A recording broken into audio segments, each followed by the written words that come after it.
Hello, welcome to the Free Will, Science, and Religion podcast. I'm Chandler Klebs, and today I'm here with Jamie Soden, George Ortega, and David Joseph.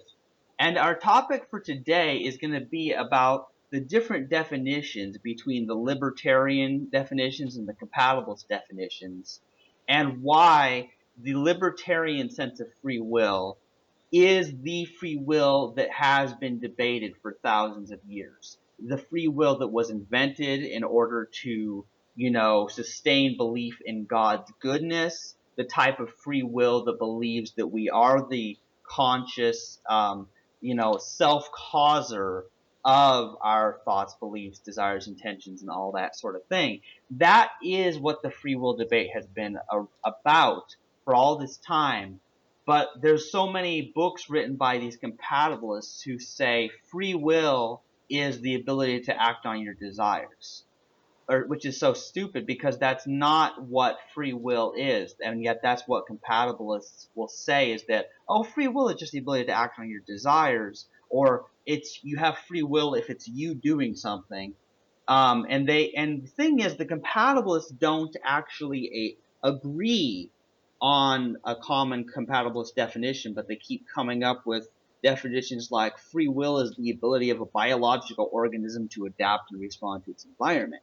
There's tons of compatibilist definitions out there, but the libertarian free will is what this podcast is about.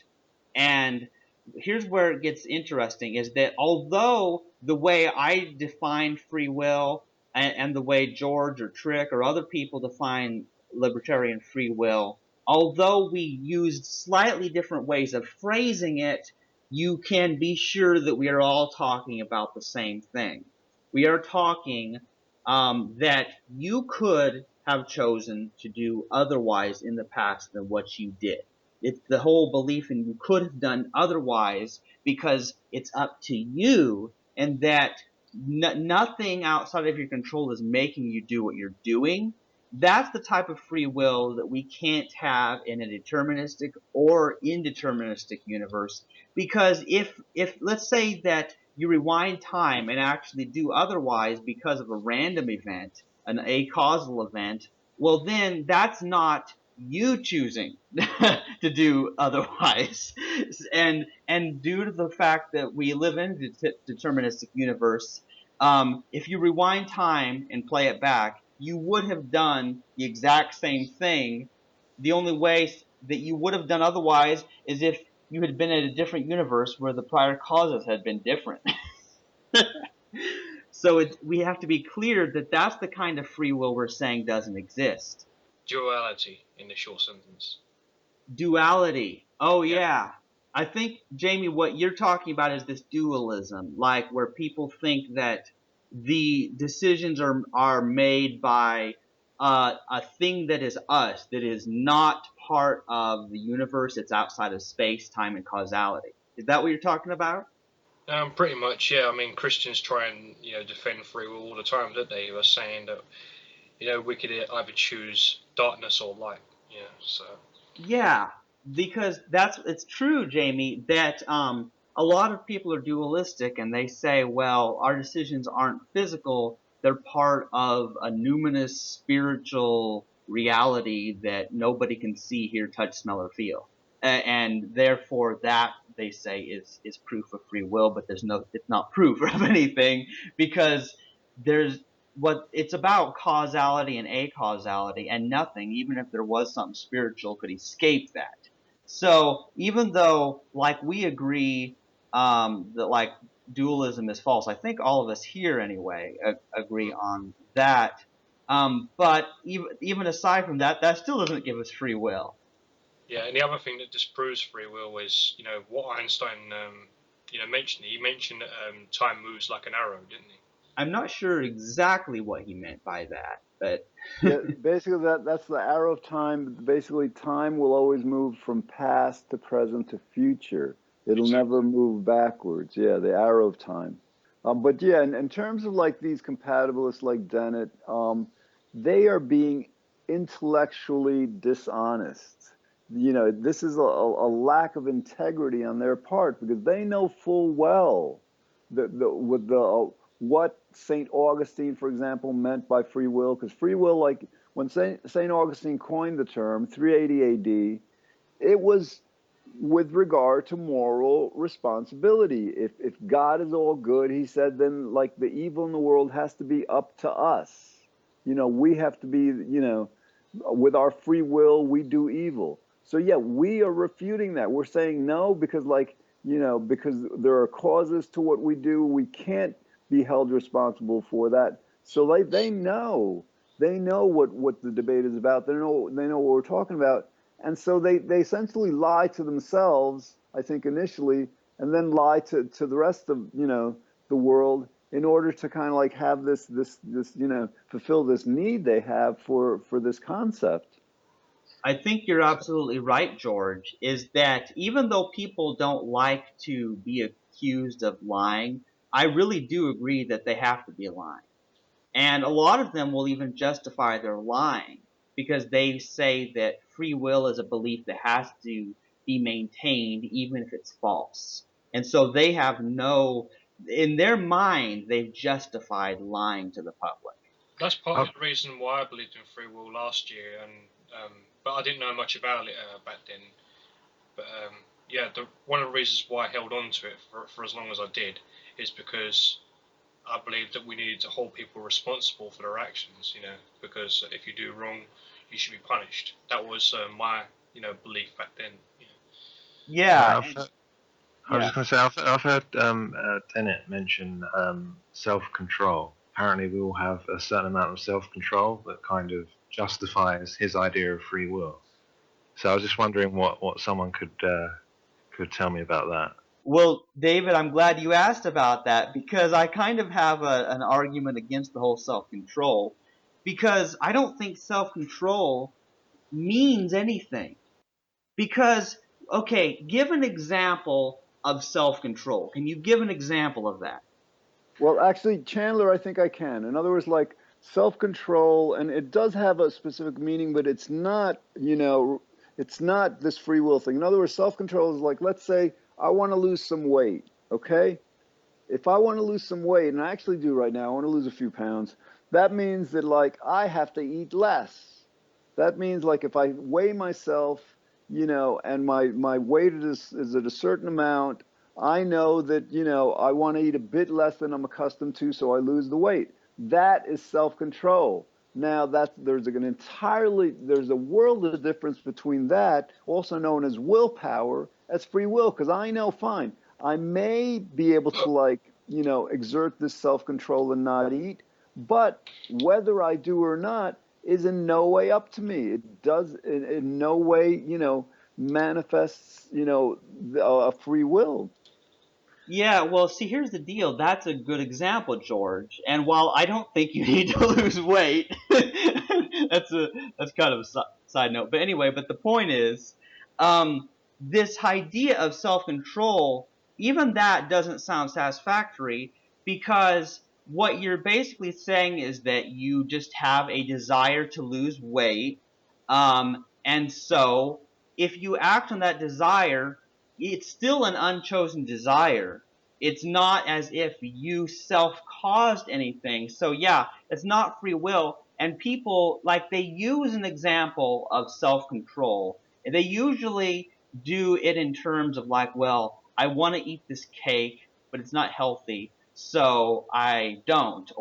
There might be about some other desire, whether it's food or alcohol or sex or smoking, or typically it's about a desire to, like, there's something that they want to do, but then they also know it's not a good thing to do. However, basically, it's not self-control, but that they are being controlled by a system of morality or health concerns or whatever it may be. And so that doesn't even qualify as self-control because that's, in that case, it's health control, or what society has taught you is right controlling you. But Chandler, like my point was that, like, for example, with the word choice, okay, like, yeah, we know that technically, literally, anything we quote unquote choose has not been really our choice because it's been compelled on us, right? In other words, not having free will means that we don't really choose anything. But see, then there's, with words sometimes and concepts, there's more than one, usage. For example, if you have a deck of cards, in front of you, and you ask me to pick one out, right? Even pick one out at random, right? You're not using randomness in the sense of like without a cause, and you're not using pick one out or choose one in the literal sense. It's kind of like a colloquial, figurative sense. And I think it's useful. I think sometimes it's even a necessary um, definition of the word. Again, it's not like so. So in other words, like this willpower and all this. What was the term you used before, Chandler? The self-control. Self-control, right?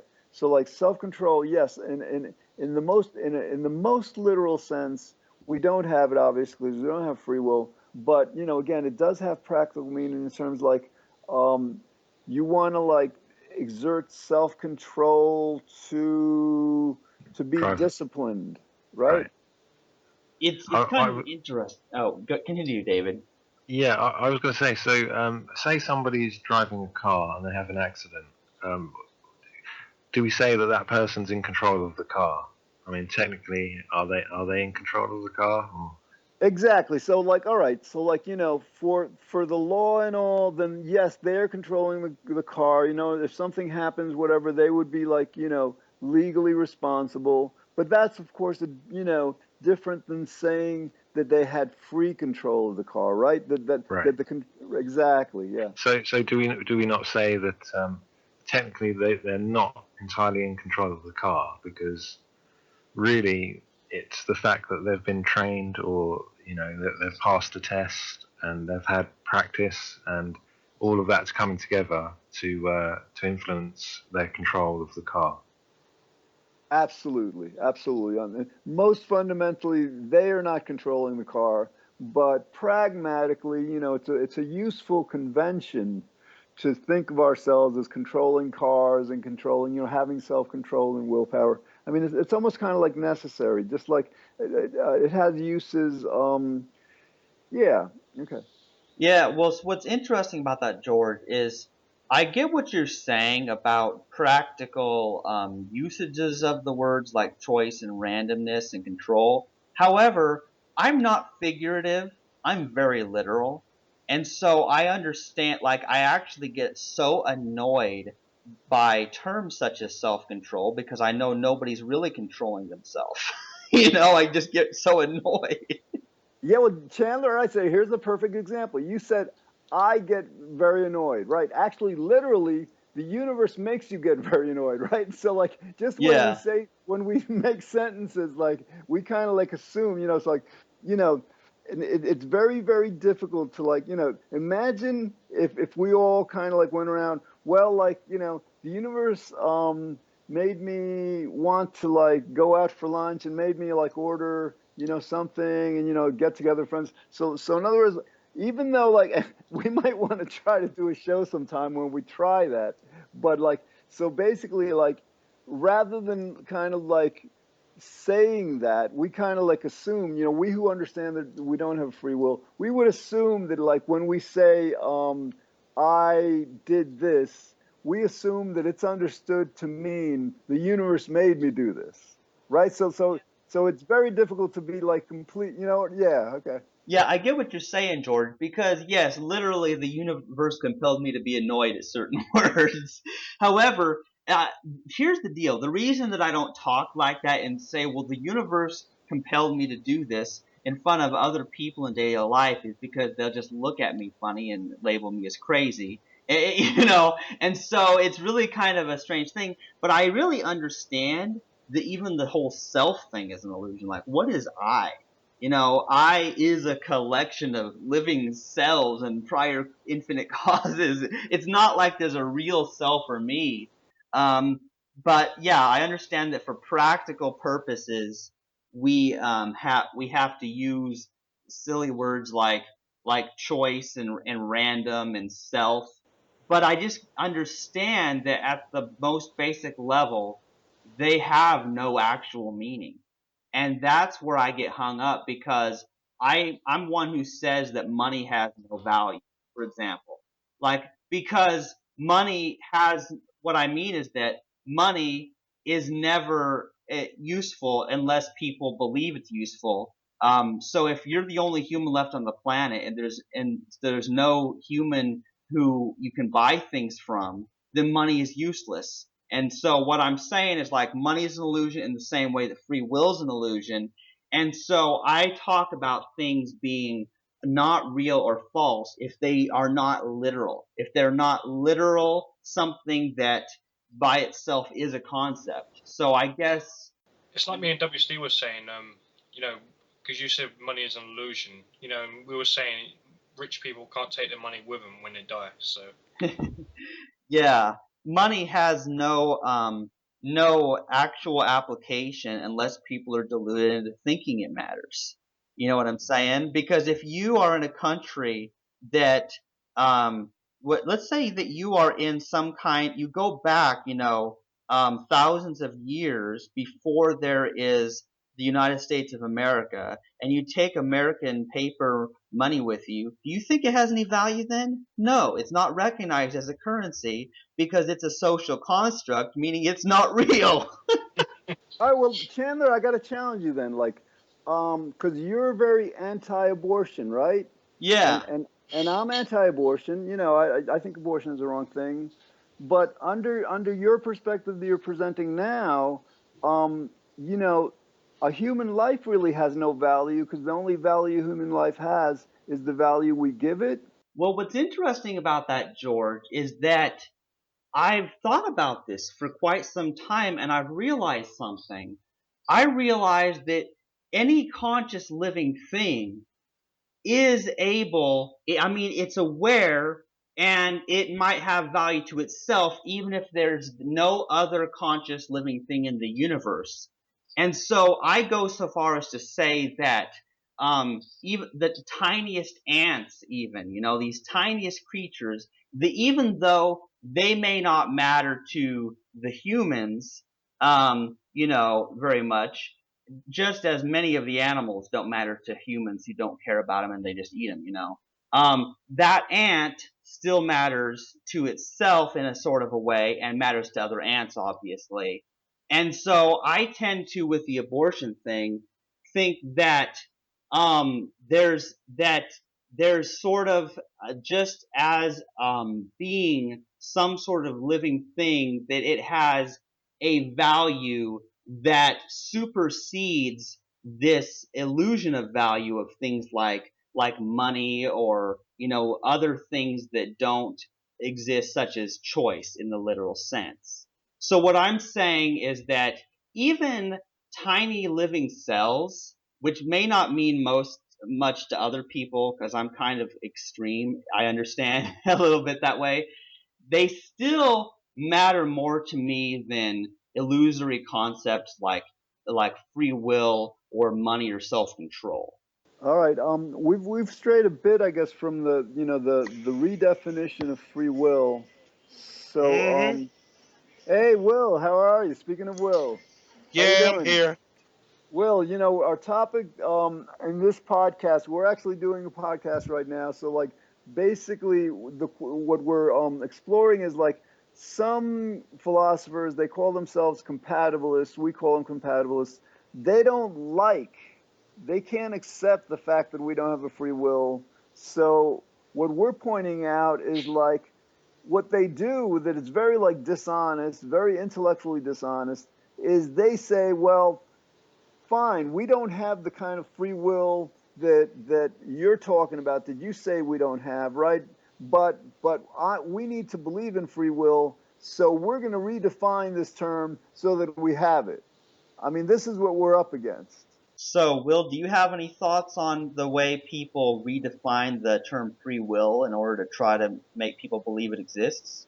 Well, way y'all say it, I understand. The way y'all say it is, yeah, there's no free will, but I still believe that there's some, but just very, very limited. Well, actually, well, we Get him. let's explore that. So like, all right, you're saying that we have some free will. Give us an example. Give us an example of something you think is like somewhat freely willed. Okay, for example, say like I'm gonna go to a store and I decide to pick up. I want to say at the corner store and say a cheesesteak. I say, do I want a cheesesteak or a hoagie? I got at that moment I can say which one.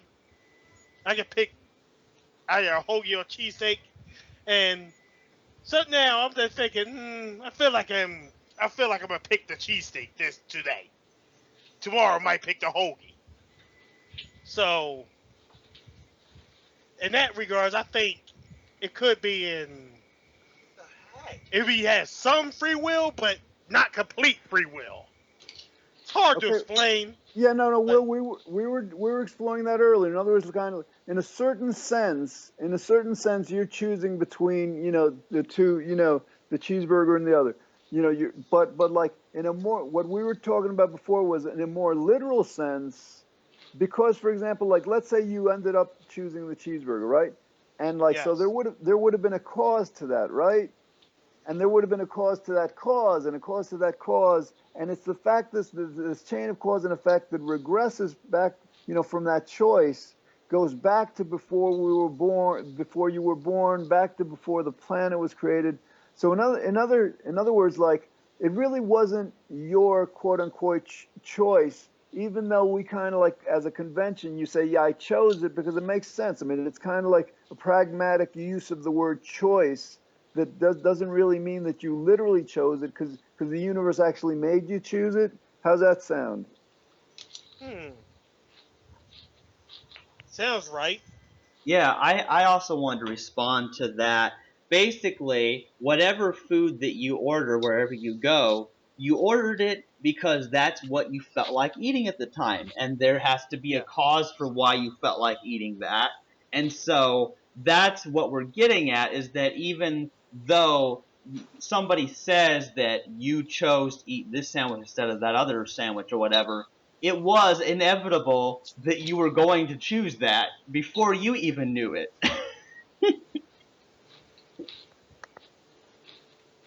So does that mean that we can't even really truly deliberate something? That Yeah, David, that's exactly what it means. Deliberation is really an illusion. Absolutely.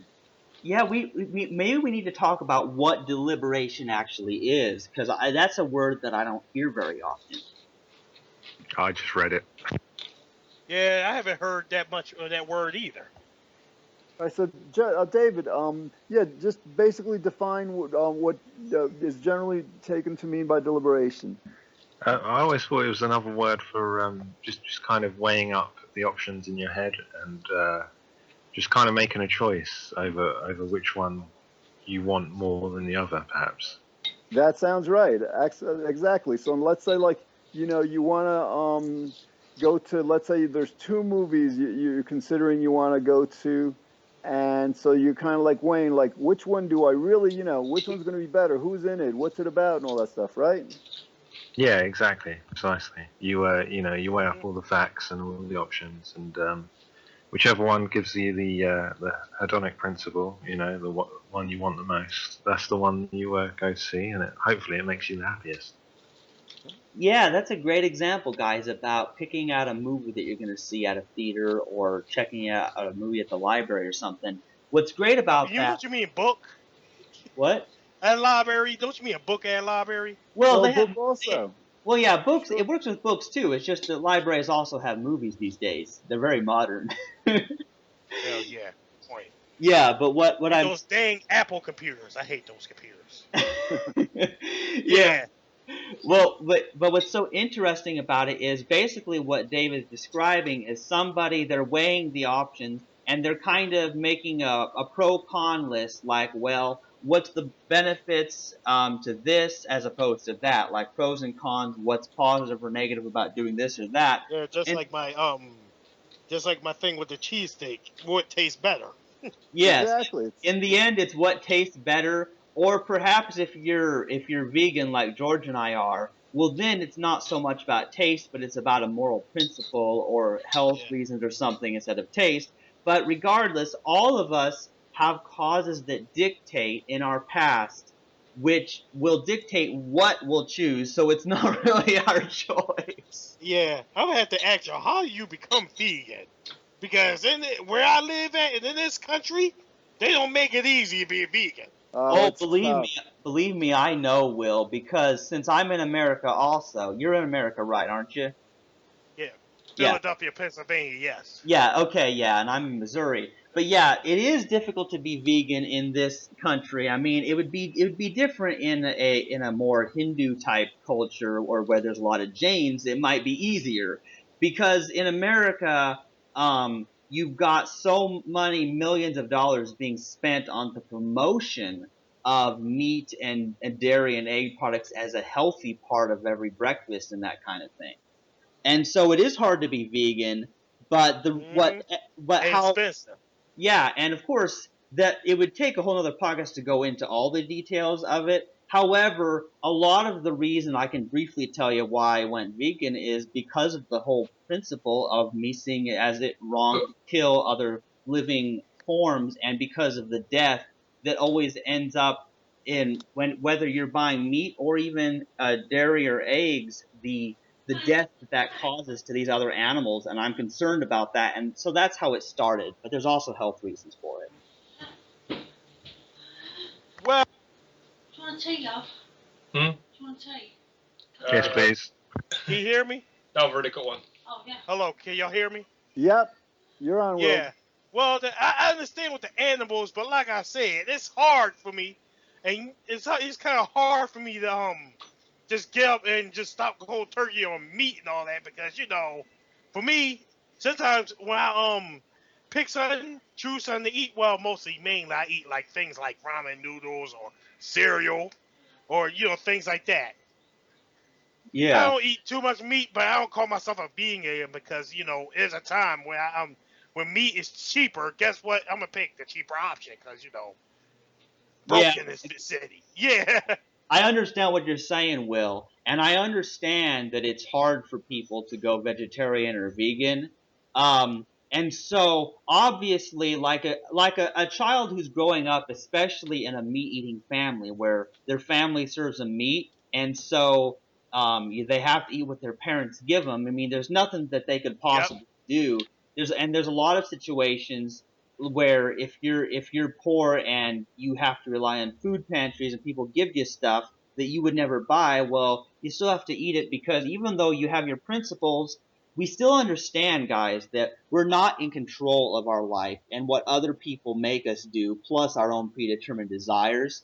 And so I definitely advocate vegetarianism and veganism, but I don't blame anybody who's in a position where they either are financially unable to do that or they just don't understand the reasoning behind it. And so it's a very good thing you asked about that because it's a big part of my life, and so it comes up from time to time, and it yeah. does tie into the free will topic as well, I think.